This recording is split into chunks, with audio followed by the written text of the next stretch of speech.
Vítám vás u dalšího povídání o cestě z deprese, které tentokrát bude zase o cestě z deprese. Já mám už více než půl rok takový docela tísnivý propad.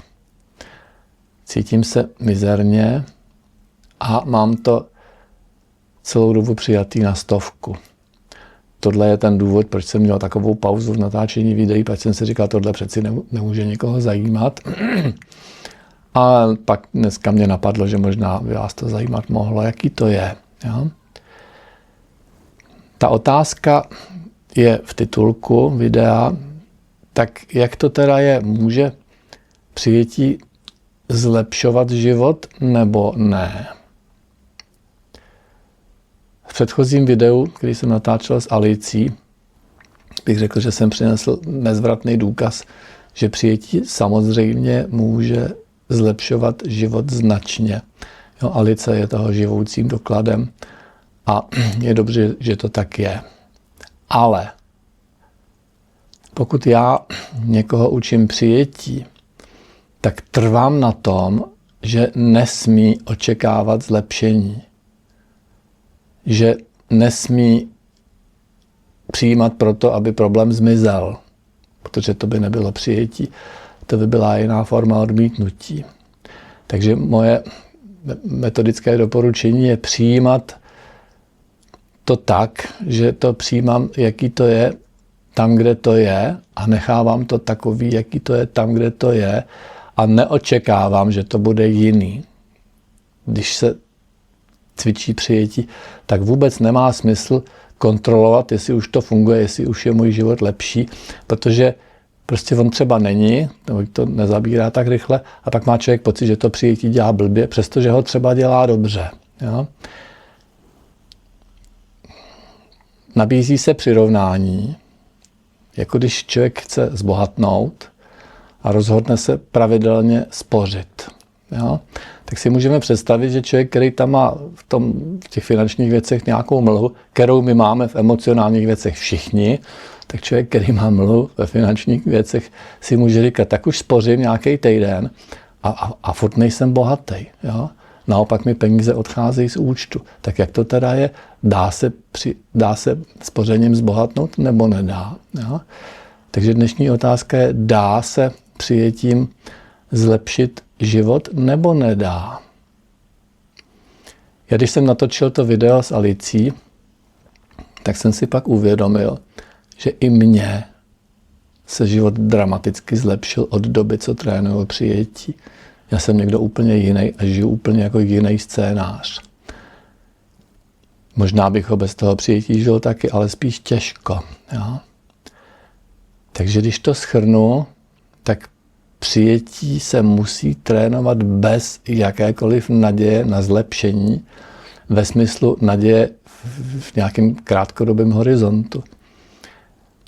Přijetí není tak drsný jako spoření, když spoříte, tak vám akorát odchází z peníze z účtu. Jo? Když trénujete přijetí, tak tam máte, když to už třeba umíte, na chvilku lepší náladu. To jo. Ale dlouhou dobu nic víc. Prostě když jste chvíli na té 100 v rituálu, tak cítíte, že se vám daří líp a potom v reálném životě, když vás něco okusuje a vy to odmítáte, tak si můžete pomalu rozvíjet nějakou možnost volby, jo? A říkat si, tak cítím se dobře v tom odporu, nebo se cítím líp v tom přijetí. Jo? Ten odpor má v sobě taky něco sladkého. Prostě, když si člověk řekne, a to je takový hajzl, ten se mi ubližuje, to je prostě fakt jako, to je zlej člověk, to je prostě idiot. Jo? A vlastně to člověk vnitřně si říká s nějakým gustem a přitom je to odmítání a to odmítání může být sladký, ale přijetí může být taky sladký, protože když to dotáhnu na 100 a říkám si, tak s láskou a vděčností přijímám úplně všechno, včetně úplně všeho, včetně tohoto člověka, který je mi nepříjemný, přijímám, že je mi nepříjemný, tak ono to na chvilku zvedne náladu skoro vždycky, pokud to umíme na 100, což se dá naučit během 1-2 měsíců. Každý se to naučí. Jo? U mě možná ještě rychlejc. Jo? A zároveň existuje dlouhodobý horizont, ve kterým je jasný, že to zafungovat musí. To nemůže nezafungovat.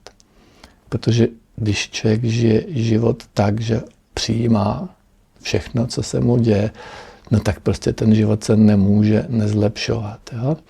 A dalo by se říct, že výjimkou jsem teďka já. Mám dlouhodobý nepříjemný propad, pravidelně ho přijímám, držím to na stovce s prstem v nose, jo? Nemám žádný problém upadnout do odporu a přesto se to nezlepšuje. No. A i to mám přijatý. Jo? Prostě to se může stát každému. Myslím si, že tato etapa trochu souvisí s mojí umanutostí dosáhnout osvícení. A je to zklamání, který, bych řekl, mě může trochu postrčit. Jo? Je to zklamání z toho, jak jsem nedokonalej, jak je život nedokonalej. Jo? Že prostě narození, utrpení, život je utrpení, smrt je utrpení. To je Buddhův výrok, kterýmu jsem se celý život bránil a teď jako nemám žádný důvod se mu bránit, ono to tak fakt je. No a je potřeba to mít přijatý. Takže mým dnešním podnikatelským záměrem bylo trošku vás přesvědčit, pomoct vám, podpořit přijetí. Jo? Když se učíte přijímat to, co je a dokážete udělat rituál přijetí nebo denní úklid na 100, tak to zlepšení nemůžete minout. Podobně jako došlapávající noha nemůže minout podlahu. Přeju vám hodně lásky ve všech podobách.